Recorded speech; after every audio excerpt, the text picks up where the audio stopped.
ಸ್ನೇಹಿತರೆ, 3 ಸಂಗತಿಗಳು. ಮೊದಲನೆಯದು, ಒಬ್ಬ ರಾಜ ಮಾರುವೇಷದಲ್ಲಿ ಒಂದು ಕಿರಿದಾದ ರಸ್ತೆಯಲ್ಲಿ ಸಾಗ್ತಾ ಇರ್ತಾನೆ. ಅವನ ಎದುರಿಗೆ ಒಂದು ಕೊಬ್ಬಿದ ಗೂಳಿ ಬರುತ್ತೆ. ಆ ಗೂಳಿಯನ್ನು ನೋಡಿ ರಾಜ, ನಾನು ಈ ದೇಶದ ರಾಜನಾಗಿದ್ದೇನೆ, ನನಗೆ ನೀನು ದಾರಿ ಬಿಡಬೇಕು ಅಂತ ಹೇಳಲಿಕ್ಕೆ ಸಾಧ್ಯ ಇದೆಯಾ? ಎರಡನೇದು, ಬುದ್ಧ ತನ್ನ ಸಂಗಡಿಗರ ಜೊತೆ ಒಂದು ರಸ್ತೆಯಲ್ಲಿ ಸಾಗ್ತಾ ಇರ್ತಾನೆ. ಅವನ ಎದುರಿಗೆ ಒಬ್ಬ ಆಗಂತುಕ ಬರ್ತಾನೆ. ಅವನು ಬುದ್ಧನಿಗೆ ವಾಚಾಮಗೋಚರವಾಗಿ ಬೈತಾನೆ, ಸಿಕ್ಕಾಬಟ್ಟೆ ಬೈತಾನೆ.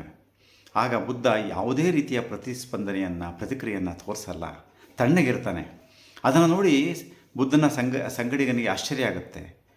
ಏಕೆ ನೀವು ಸುಮ್ಮನಿದ್ರಿ ಅಂತ ಪ್ರಶ್ನೆ ಮಾಡಿದಾಗ ಬುದ್ಧ ಹೇಳ್ತಾನೆ, ಅವನಿಗೆ ಏನು ಬೇಕೋ ಅದನ್ನು ಹೇಳಲಿಕ್ಕೆ ಅವನಿಗೆ ಸ್ವಾತಂತ್ರ್ಯ ಇದೆ, ಆದರೆ ಅದಕ್ಕೆ ಹೇಗೆ ಸ್ಪಂದಿಸಬೇಕು, ಹೇಗೆ ಪ್ರತಿಕ್ರಿಯಿಸಬೇಕು ಅನ್ನುವಂಥ ಆಯ್ಕೆ ನಂದು ಅನ್ನುವಂಥ ಮಾತನ್ನು ಹೇಳ್ತಾನೆ. ಮೂರನೇದು, ನಾವೆಲ್ಲ ನದಿ ಹರಿಯೋದನ್ನು ನೋಡಿದ್ದೇವೆ. ನಾವು ನದಿ ಸಂಗೀತದ ಥರ ಹರಿತಾ ಇರುತ್ತೆ.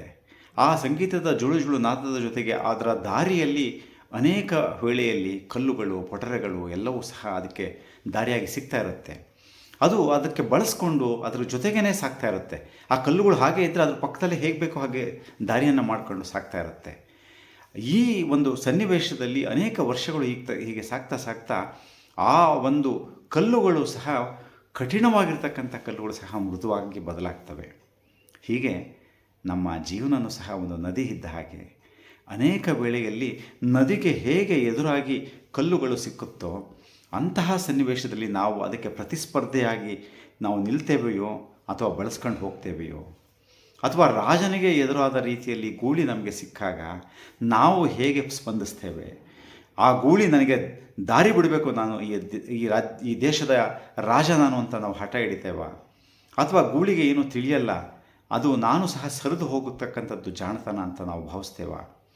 ಅಥವಾ ಬುದ್ಧ ತಾನು ಹೇಗೆ ವರ್ತಿಸಬೇಕು ಅನ್ನುವಂಥ ಒಂದು ಆಯ್ಕೆಯನ್ನು ಅವನು ತಗೊಂಡ, ಪ್ರೌಢಿಮೆಯಿಂದ ಒಂದು ಮೈಂಡ್ಫುಲ್ನೆಸ್ನಿಂದ ಅವನು ತಗೊಂಡ. ಆ ರೀತಿಯಲ್ಲಿ ನಮಗೆ ಮಾಡಲಿಕ್ಕೆ ಸಾಧ್ಯ ಇದೆಯಾ? ಹೀಗೆ ಅನಪೇಕ್ಷಿತ ಘಟನೆಗಳು, ನಮಗೆ ಬೇಡದೇ ಇರತಕ್ಕಂಥ ಒಂದು ವ್ಯಕ್ತಿಗಳು ನಮಗೆ ಸಿಕ್ಕಾಗ ನಮಗೆ ಆಗ್ತಕ್ಕಂಥ ಅನುಭವಗಳಿಗೆ ನಾವು ಹೇಗೆ ಸ್ಪಂದಿಸ್ತೇವೆ?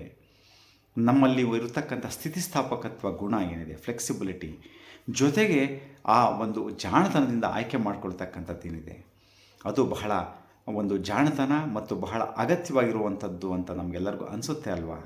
Thank you.